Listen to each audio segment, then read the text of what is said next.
We're very pleased to have with us Mr. Nick Pizimento. Is that right? Yes, it is. From the Horseshoe Pub. And we approached him about speaking to us, and he agreed. We didn't even have to twist his arm. Of course, Hugo's got the knack for getting people, so I had to thank Hugo for that. Though it was my husband's suggestion, I have to say that, too, being a fan of the Horseshoe Pub. So please welcome Nick Pizimento. Thank you.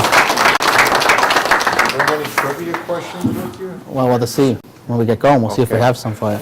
Well, thank you for having me, guys. The thing about the Horseshoe, going back to the history, you guys might know a little more than I do, but I'm going to give you the best I can, and then you guys can fill me in what I missed. What I can say is I know the building is one of the oldest buildings in the town, which was built in 1832 by F.D. Brigham and Company. It was built right next to the town hall in Hudson.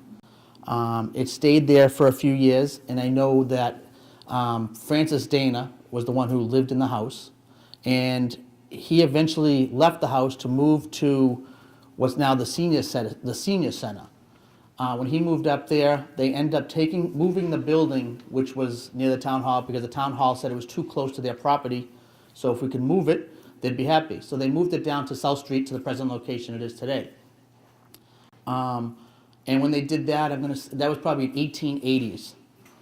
Not showing the exact date, but I do know that in 1894, when the pub did move in 1880, that there was a big fire up on the main street, I guess, that as the pub now would have been involved in, but it wasn't there, so we got away from that.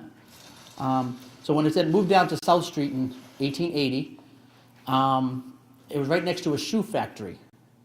Hudson, I guess, was a big shoe factory town. I'm not familiar with too many of the shoe factories that are around. The shoe factory was located right next to the restaurant in the parking lot. The pub was actually, at that time, was a house that the foreman lived in. The foreman would live there with his family and go to work every day and do what he needed to do, and came back. And then I do know, and I'm not sure exact date, but in something in 1900, I'm not sure the date, but there was a fire which burnt down the shoe factory.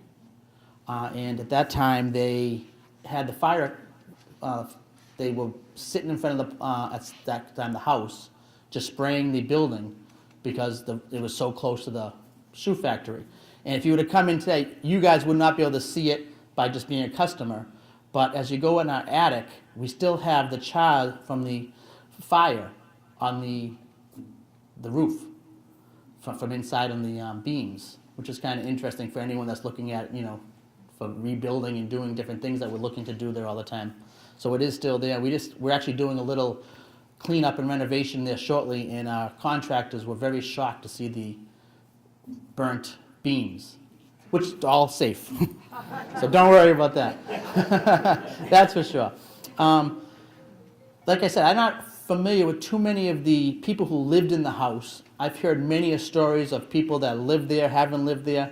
The one family that I have heard of, which was I think the name was the Parents, and they had a lot of children. I don't know if you guys know more of the families that lived in that house, and I'd love to hear someday, because you hear every day people come in and tell me different stories of, oh, my grandparents lived there, this.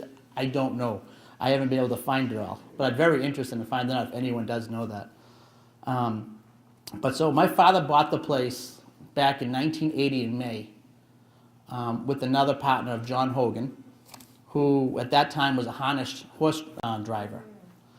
And so my father owned a horse at the time and would go to the track to watch his horse race. And after the races were over, they'd want to go for a cocktail before they went home.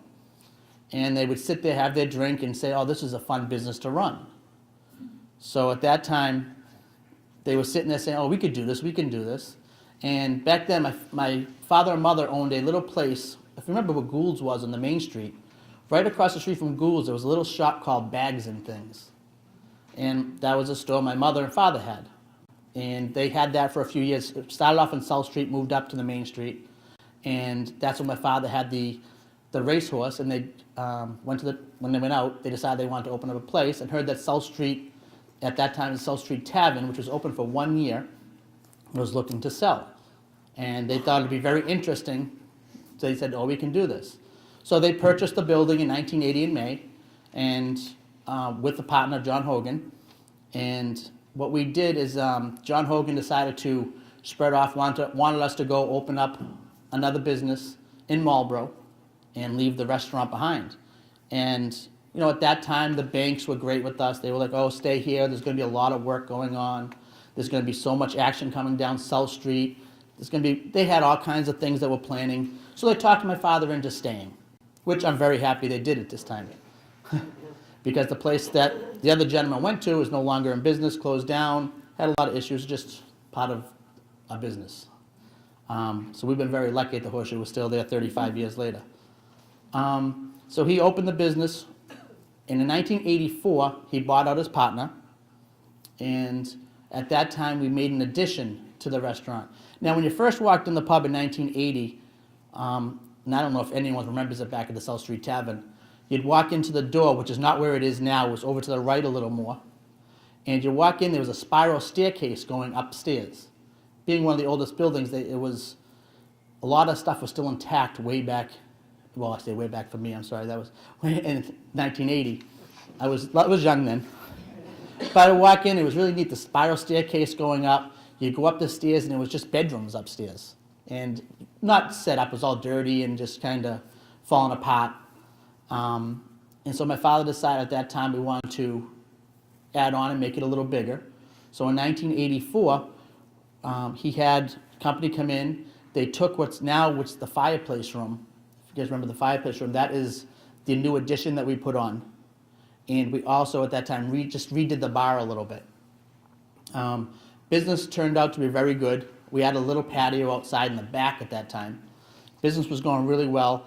And then I got out of school and decided I loved the business. I couldn't see myself doing anything else.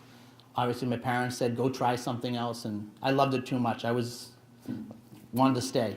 So I jumped in with them, and probably around 1990, I had this crazy idea of adding more beers to the restaurant.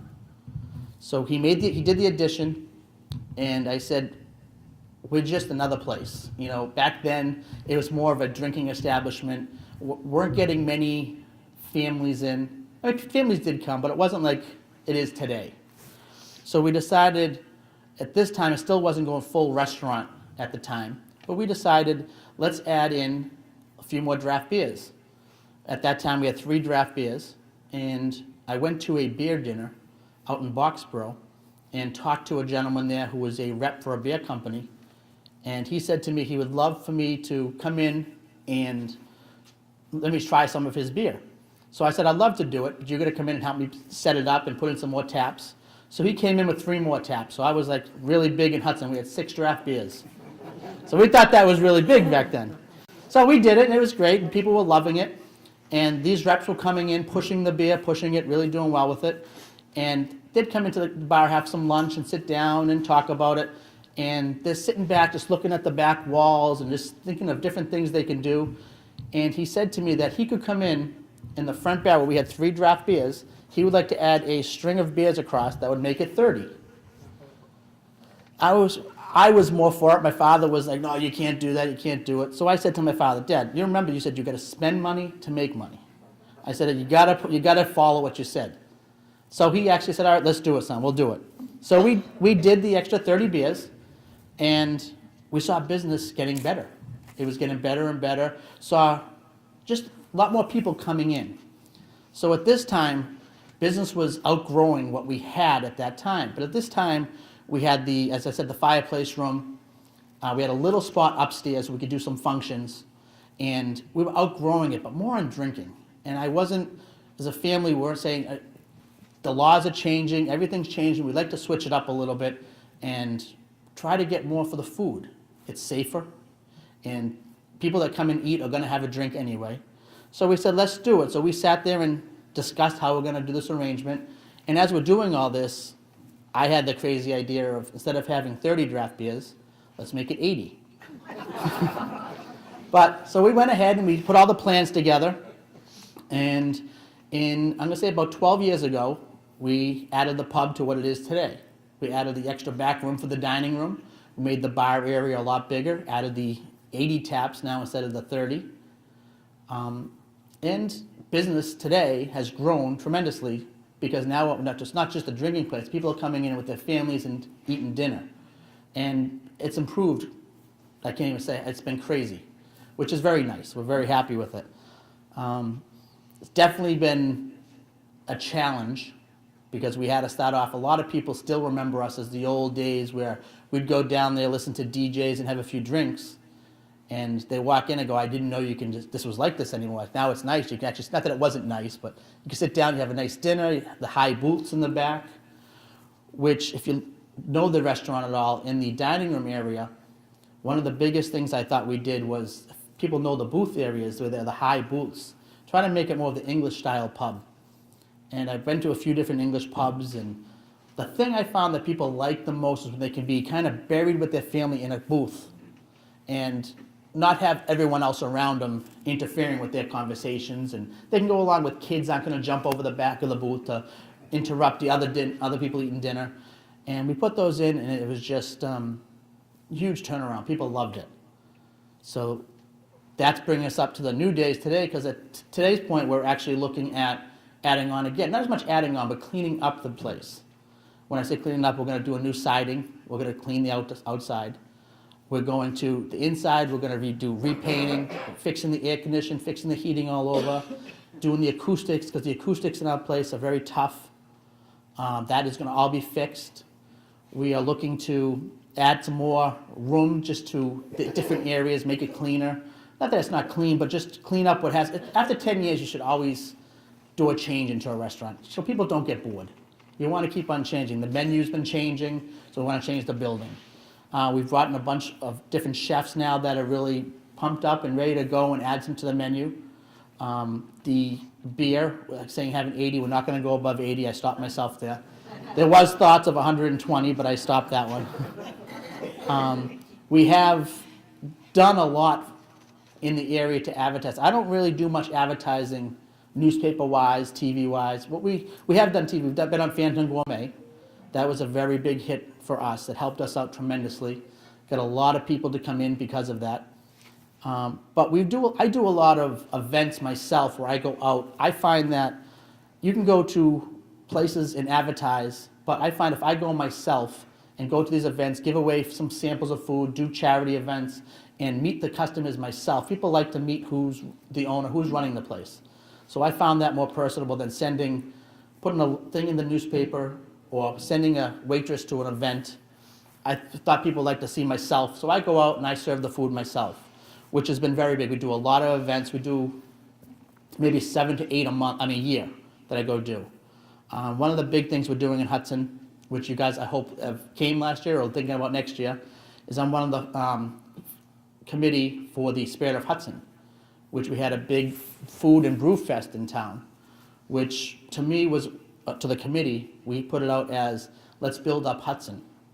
There's a lot of towns are doing different things to build up the town with events, and I said, well, let's do it for Hudson. Hudson's a great little town that could get a lot more people in it if we do something to make them come. So we decided we were going to do the brew fest in the food. We had 19 restaurants from Hudson show up. Now in Hudson, there are 49 places that you can get some type of food. Now that's going to McDonald's and Burger King and so forth, but they still can eat. There's 49, and now out of that, there's 25 that have some sort of liquor license. So we thought, there's a lot of places. Why do you need to leave Hudson to go have a good time? And Hudson has been getting cleaned up. We love how Hudson's getting cleaned up. They're doing such a nice job cleaning up the main streets, doing different things. And we said, let's showcase it and say, let's get some people in. So by putting this event on, we said, all right, we can maybe get 400 or 500 people to come to the event and have a great time. So we had the 19 restaurants, we had 30 different breweries show up, which did beer, and we had some sodas and waters. And come the day of the show, we already had 800 tickets sold. Well, by the end of the day, we did 1,200 people showed up. And it really, really brought a lot of people to the town. And it showcased not only the Horseshoe Pub, but it showcased everything else in Hudson, which our goal was to push it out there. Being in business for 35 years, you've seen the town grow. And different events like that, I thought brought a lot of new people into town, and a lot of people that live in Hudson didn't even know about half these places in town. Now, when I said there's 49 places to eat, you could hear the remark, wow, there really is a lot of places in this town people don't know about. Being there for 35 years has been a great, we hope we have brought a lot to Hudson. We feel like we've done very well, that we love being in Hudson. We'll plan to do a lot more. Hope this next renovation is gonna even make it bigger and better. We're gonna try to put more events on, do different events. One thing we do, I don't know if anyone here does like to eat and to have a few beers, we do, every other month we have a beer dinner. Which I took my mother to a beer dinner in Boston. She says, I don't drink beer, son, I can't do this, can't do it. I took her to the beer dinner, and if the beer's paired right with the food, it's fabulous. You'd be surprised that you would drink a beer if you really don't. So we do these every other month at our restaurant, and it brings in another 40, 50 people on a Monday night to try the products. We pre-sell tickets, and it's been fabulous. People really rave about it. The one thing, the complaint is the acoustics, which part of our new renovation is to fix the acoustics. Like I said, because that is very tough in our place. But we are still working with an older building. We are in a flood zone. We are in the historical section of Hudson, which helps us do certain things and not do certain things. We got to go by certain rules. So we're really trying to pick it up and help serve the people in Hudson, and hopefully that the people in Hudson do like us. But I guess, is any questions that people want to ask me before I, continue, or not continue? Now, do you have a logistical problem with all those cakes down cellar? Actually, we probably have, it's right behind the bar. We built a brand new cooler right behind the bar. It holds over 80 to 100 barrels. And any day you guys come in, ask for me, I'd be love to show you, because I'll tell you, it's probably one of the best coolers, not just in Hudson, but in Massachusetts, if not more. The cooler is really up to date, nice, clean. That's a big part of our business, so we have to keep care of that. Anyone? Yeah. What's your capacity? How many people can you seat? Right now with the indoors, we can seat 225 people, and then we have a patio with another 100 people. Doesn't mean we're always at it, but the good thing about it is we are a big restaurant. We still do go on waits, but we don't have to all the time because we are big enough. We have the room. And the addition we're doing now, we're not going to add more seats. We're just going to clean it up and make it better for the customers to come in and enjoy. Say another, yeah. Did you do this like by the seat of your pants, or did you take any courses in food preparation, or managing a restaurant or anything like that? Yeah, it's funny. When my father started, his only knowledge of it was having a beer and a burger.